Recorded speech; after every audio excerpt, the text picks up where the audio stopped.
when carrying out viability, or you know a good source, knowing a good source where you get your viable seeds.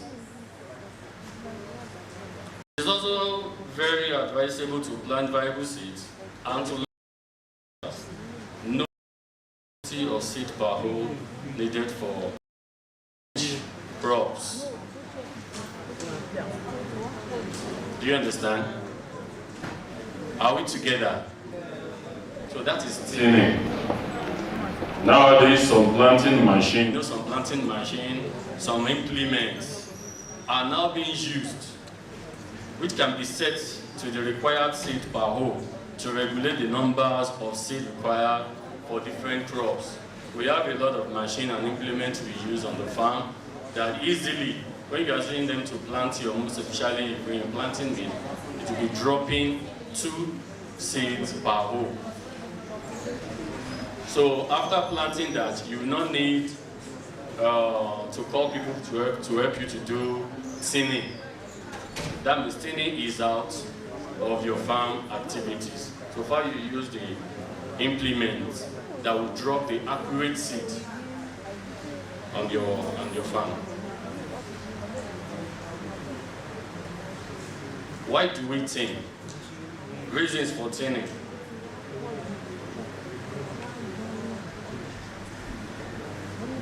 Number 1, to avoid overpopulated plants on a particular area of land.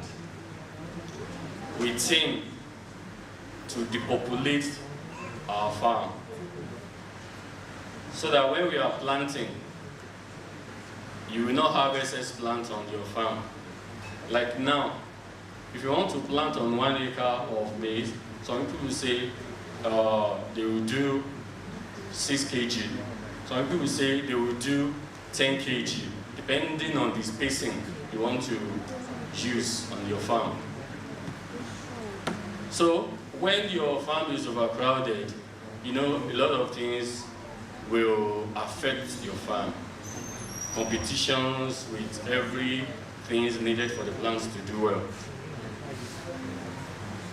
Number 2, to reduce competition for nutrients and water. Competition. They will be competing with nutrients and water. Number 3, to increase the yield and production of plants. To increase the yield and production of plants.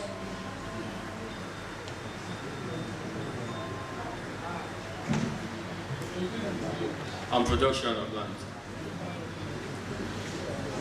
So does anybody have any reason why we thin, apart from the ones listed here?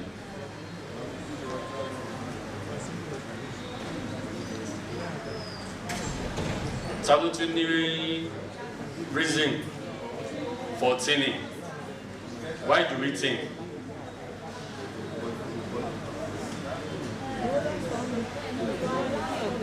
Farmers. Are farmers not here? Reasons why? Okay, sir. For better yield, sir. At the back.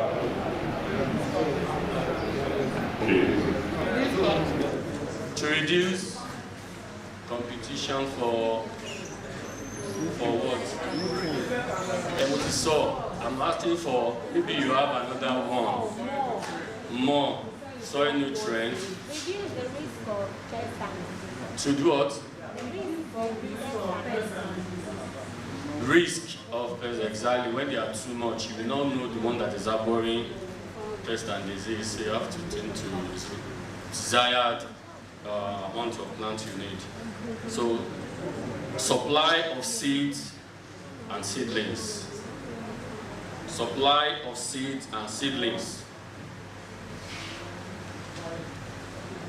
Supply is the filling of a vacant area. You know, we talk about thinning. Now we are talking about supply. When you plant, you know, there are some people that plant, after planting, when they start germinating, you will see that some didn't come out. Maybe they didn't make it. So you need to do what? You need to resupply. You need to resupply those that didn't make it. So please, I want to ask, what's the difference between thinning and pruning?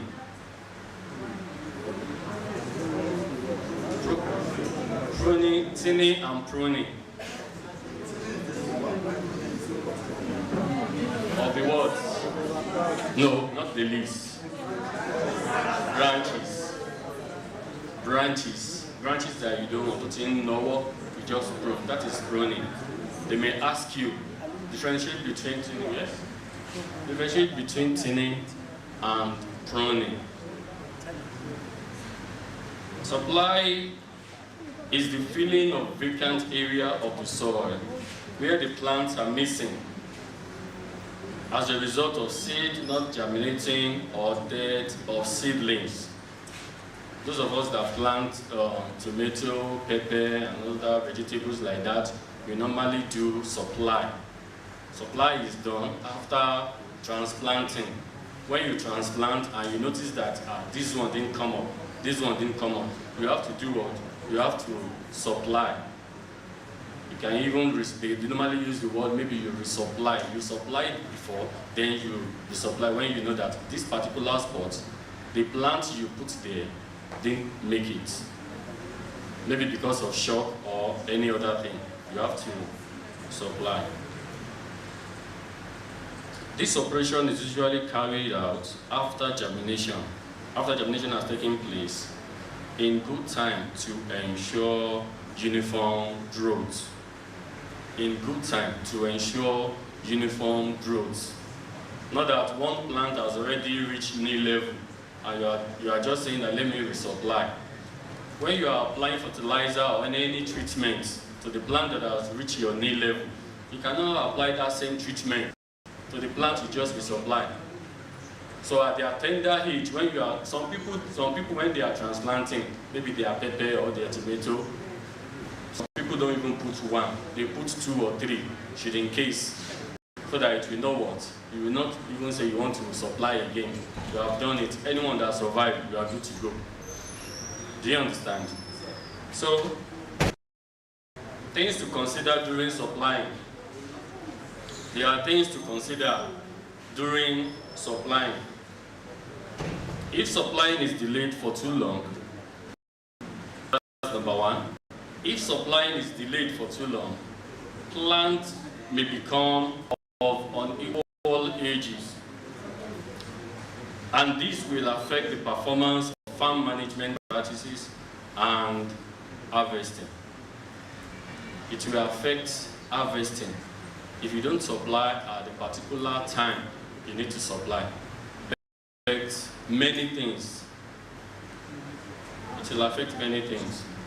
Number 2, supply should be done on the exact spot where the farmer plant failed to grow because of localized infestation may be present at the particular spot. At that particular place, you should what? You should put your plant. The plant you are transplanting has spacing that you use. You cannot just say you want to move it closer to the other one or shift it like this. Because most especially those that are using drip irrigation, you cannot say because you want to resupply your plant and you shift it away from where the water is dripping. It is not ideal. Number 3, if seedlings are used for supply, it should be done either in the early hour of the morning or evening, 4 to 5 p.m.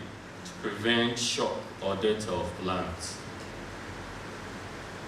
If you want to resupply, you should not do it during the sunny time to avoid shock. You do it in the evening. You do resupply in the evening. I put 4 to 5 because that's the time when I'm transplanting. That's the time I use in transplanting, 4 to 5. I don't do it in the sun. It's either you go to your farm very early, plant whatever you want to plant, 6, 7, 8, you are gone. Or you go to farm because you want to transplant by 11, 12, 1, 2. You are putting your plant at risk.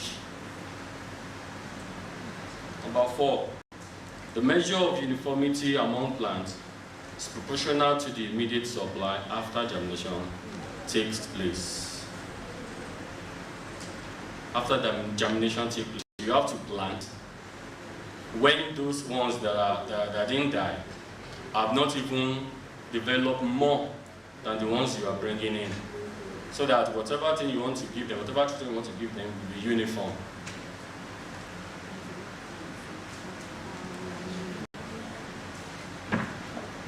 Supplying is a very tedious job on the farm. It is labor and time consuming. Therefore, advisable to try as much as possible not to allow the need for supply. But there's no how.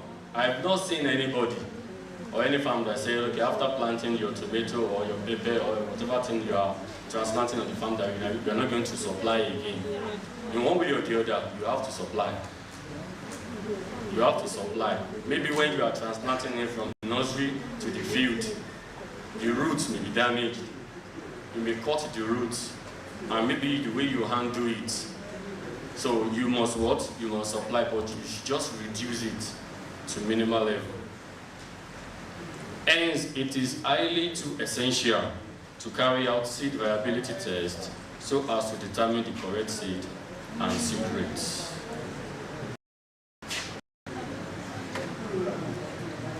How can we identify vigorous and unhealthy seedlings?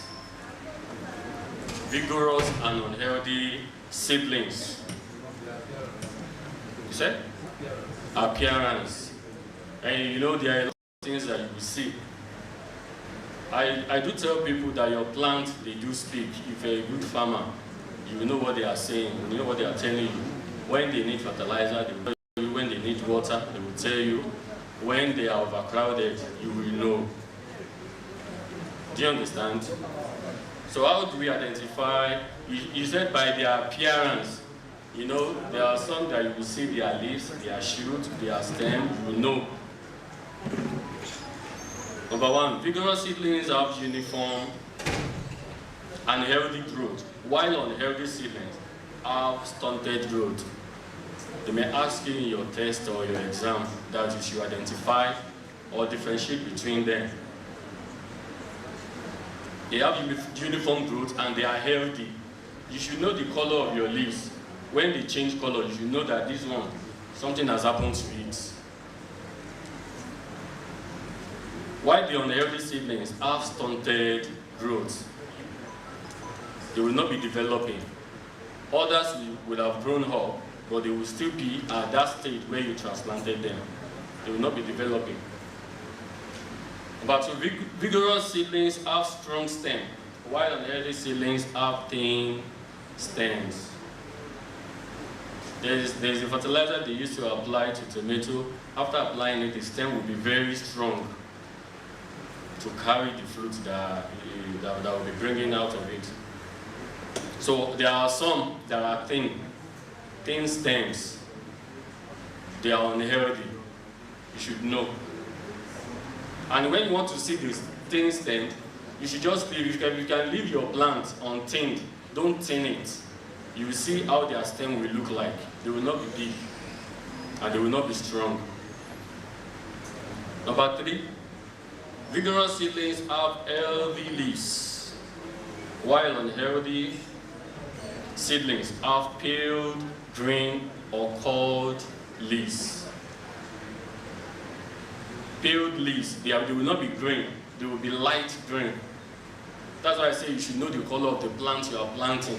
When they change color, you should know that they are unhealthy, and you should know what to apply to them just to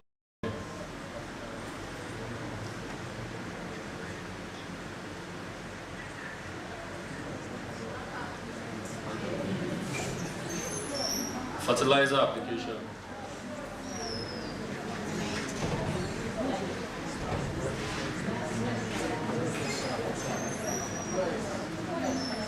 Okay, we talked about thinning, one of the management practices on the farm. We talked about, do we ask you in your test or exam? We talked about what again? Supply And this one too is fertilizer application.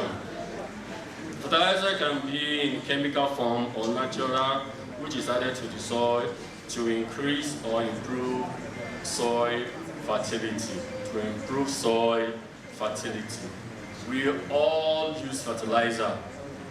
Some of us use fertilizer on our farm, be it inorganic or organic. We use it on our farm, and we have reasons for using those fertilizers on the farm.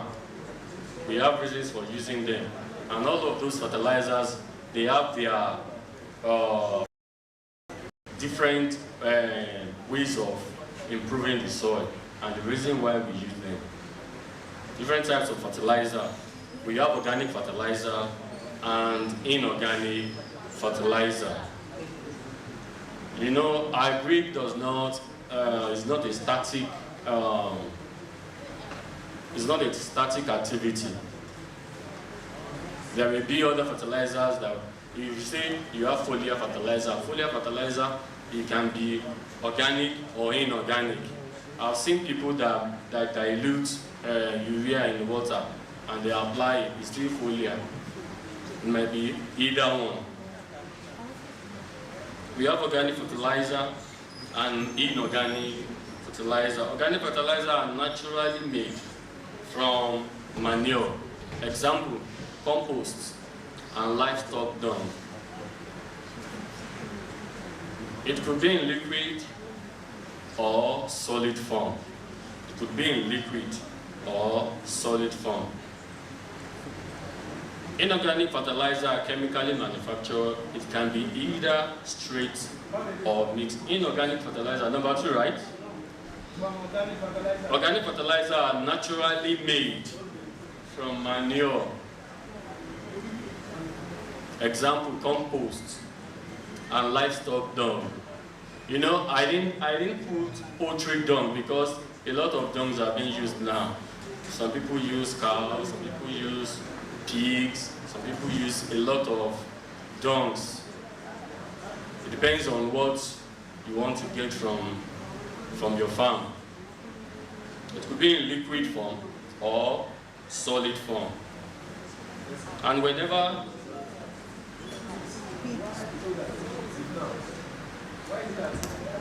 human dung cannot be used in the farm. Sir, okay, we use poultry dungs, we use cow dungs, we use rabbit dungs, we use nearly every dungs.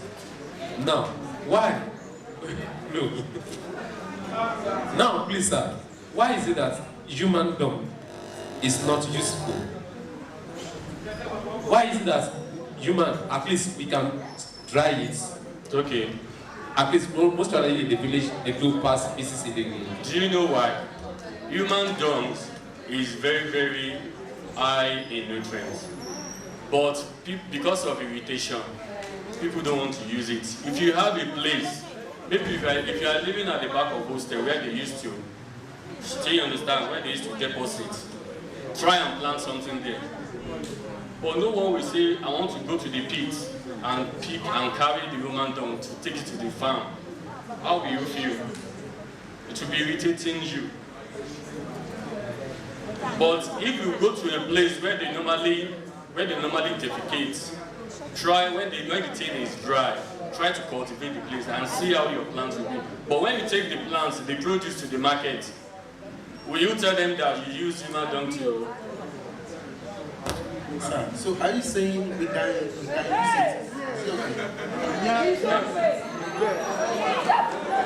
I have not used it before, but I've planted here, not for commercial purpose.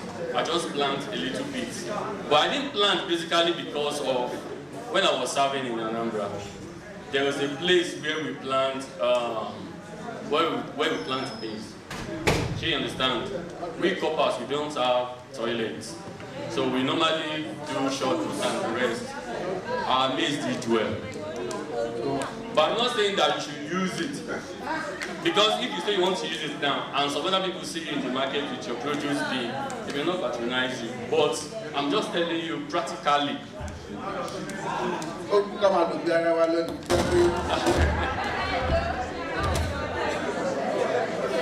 Okay. Pass the mic to you.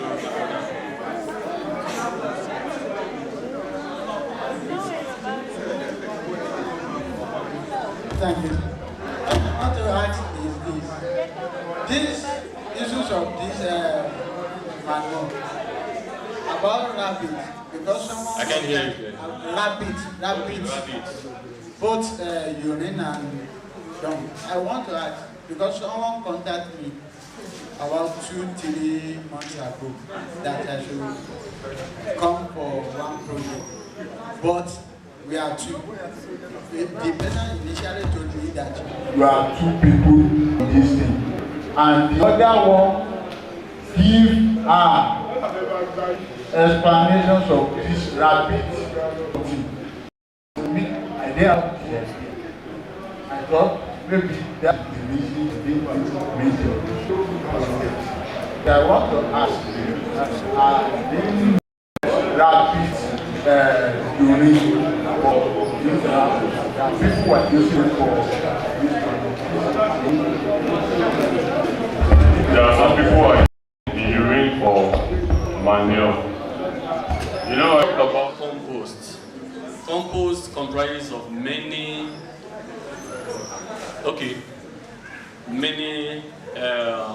manure all together. So maybe they've tested maybe they've tested rabbit urine and they saw one essential nutrient that the plants need that they wanted to add for the compost to be very fit for the plants. Maybe that's why they are using the urine now to add it. I've heard of it, but they can't use it directly. Have they been using it directly? They can't use it, they mix it. They mix it, they can't use it directly. Brother. Okay. Yes.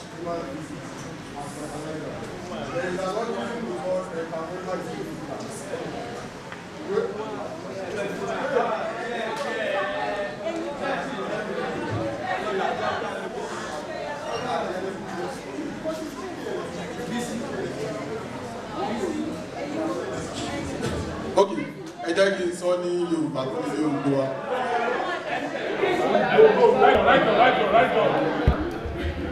Ẹ jẹ́ kí n sọ ní Yorùbá tó lè gbogbo wa.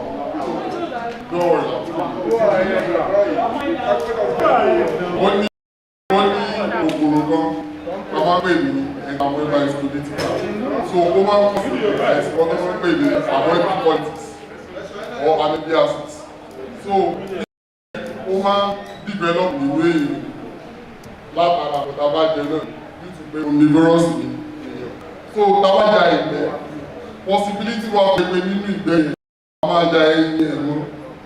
Tẹ́lẹ̀ fi ìgbẹ́ yẹn tẹ́ bá fi ṣe fertilizer fún ìgbẹ́ tẹ́ bá gbé directly tẹ́ bá anybody wá fi lè consume kan yẹn ẹ máa gbé ní ìgbọ́dọ̀ lọ́sẹ̀ sí máa gbé. Okay, well, let me ask you one question. Let me ask you one question. You are a farmer, have you farmed before? No. Yes, right? Okay, jẹ́ kí n sọ ní Yorùbá tí ìgbẹ́ bá ń gbọ́ ìgbẹ́ oko, kò lè máa yàgbẹ́ sí.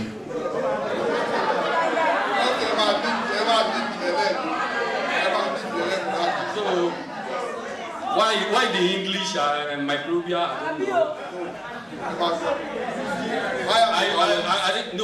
I didn't dispute the fact that what you're saying is wrong, but I'm just telling you that naturally, when you're on the farm and you want to defecate, you just bend down somewhere, maybe beside your plantain gum, or maybe beside your yam. You do it there and cover it.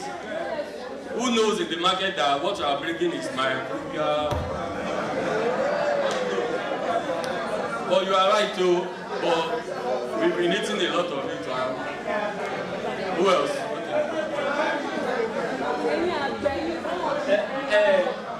Majorly, it may well you have a whole lot of cattle on the spot. And the on spot. They go one big tabaya better than they go. That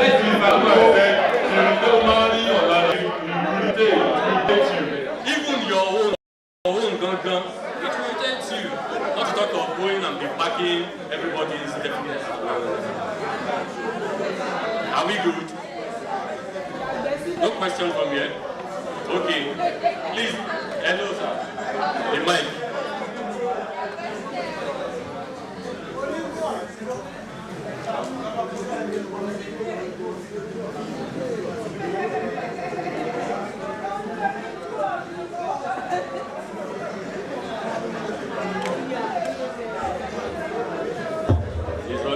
Yes, sir. Hello, one house, please. We talk about feeding and supply. Now, like you have said, we talk that when we plant and there is some places to supply, based on the spacing that we have used, that we planted. So at times, it's not that the seed is not okay. It might be some factors in the soil that affected, maybe termite at times, it might be termite might just finish it off. Now, you said you must plant back on that spot. So what are you going to do? For those that use, I said drip irrigation. If you check, talking about transplanting. After transplanting, you cannot see termite and lay your irrigation pipe or the plant. You are transplanting. If you dig with your cutlass, the nature of the soil there, you will see it. I didn't say you should plant. You see termite house and you plant, you must, it's a must. No. As a farmer, I'm just talking about your normal soil. Go to where soil is very rich, too rich dada, and you plant. So you have to be supplied there. But if you have anything good there, you put your cutlass, the one you put a lunch in there, you have to change the place. You have to change the place. Okay. If I have 10,000, or let's say, if I have 5,000 series of oil bank. Okay. And I want to talk about the timing. Okay. I'm on a farm to plant. Let's assume I get the farm by 7 o'clock in the morning. And if the hour that is right for me to plant, according to your illustration, if the hour is earlier, are you telling me that I should stop by 8 or no? Okay. And come back before. Okay. What about the rest? Okay, wait. What have I been mentioning when I was talking about transplanting? You are telling us that I'm mentioning tomato, pepper, right? Vegetables, oil palm. You can plant even so far it is rainy season. Continue planting. That oil palm is very hard. It's not tender like those tomato and other vegetables. Do you understand? So that's why I'm just giving you the time frame for planting vegetables, not all those ones.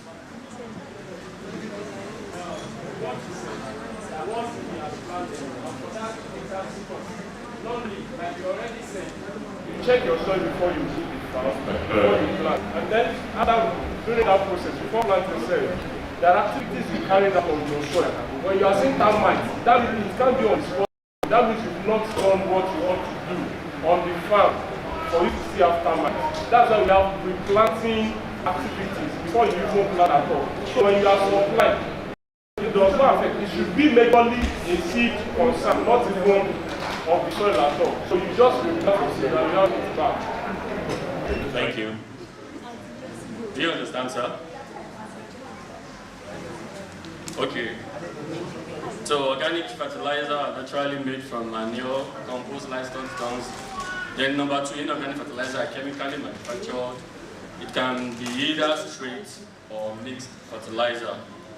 Straight fertilizer contains only one of the 3 nutrients. Only one of the 3 nutrients. And mixed fertilizer contains 2 or more nutrients. 2 or more nutrients. Example of straight fertilizer, they are the urea. How many nutrients does urea have? Right? Madam said urea. Kilowatt in urea. Hold on.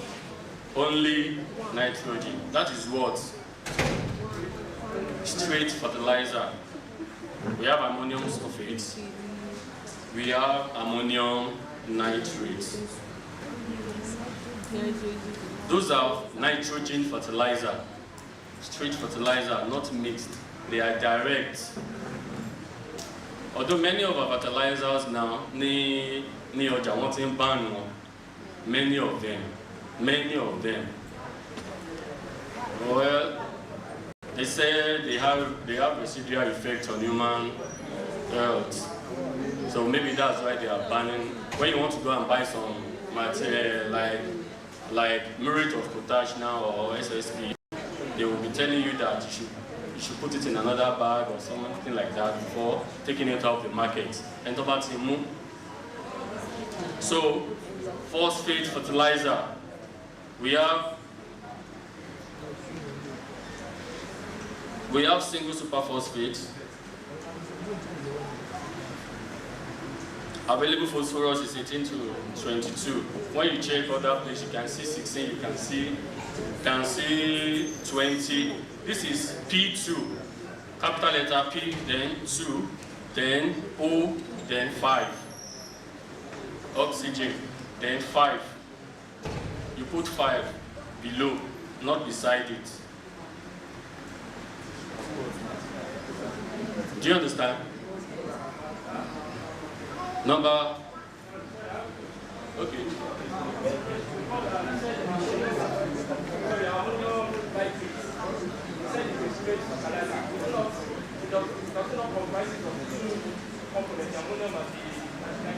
Nitrogen fertilizer. The amount of nitrogen fertilizer.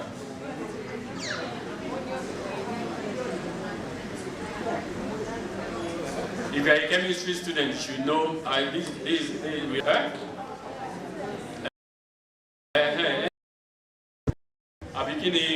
Kini formula. Ammonium nitrate is what? So it has nitrate, that's nitrogen fertilizer. Yes, sir.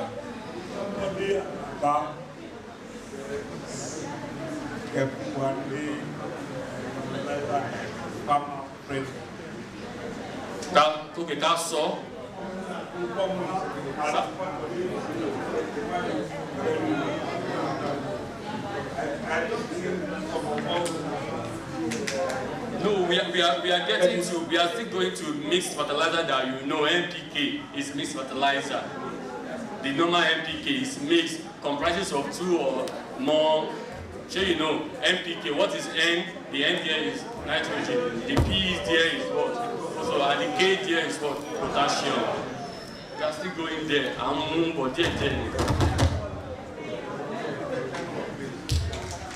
So number 2, we have triple superphosphate and we have rock phosphate. I still have some minutes now. Like just 1 minute. It's not 3. 3 or 2. We have up to 2 minutes. Okay, do you know what? Let me stop here, and if you have any question. So if you waste time on your question, that means you are the one that's wasting your time. Any question? You must ask question.